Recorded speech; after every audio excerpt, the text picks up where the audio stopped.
Use synthetic division to find the quotient and remainder from dividing the polynomial by x minus 4.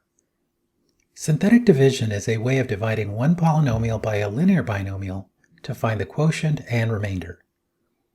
When dividing by a linear binomial using synthetic division, make sure the factor is written in the form x minus a.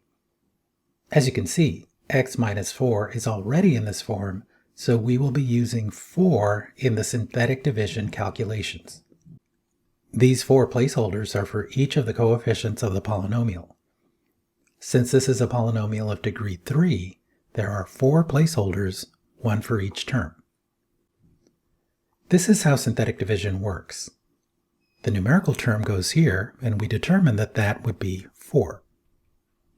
Fill in the coefficients from the polynomial here.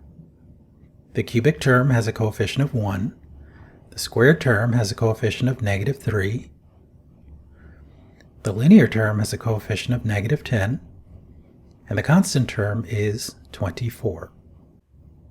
Start by dropping the first term.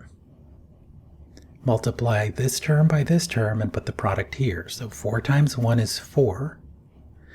Then combine these terms. -3 plus 4 is +1.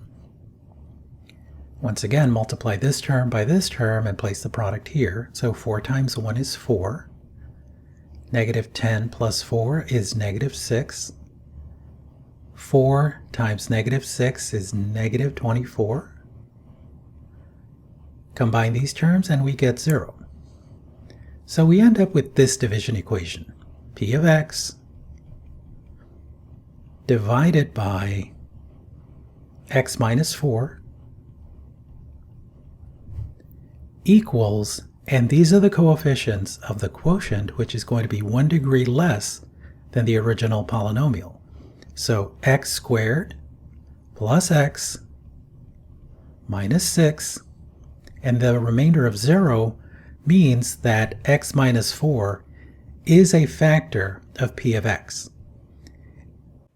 From the remainder theorem, we know that this 0 remainder is the same as evaluating p of x for 4.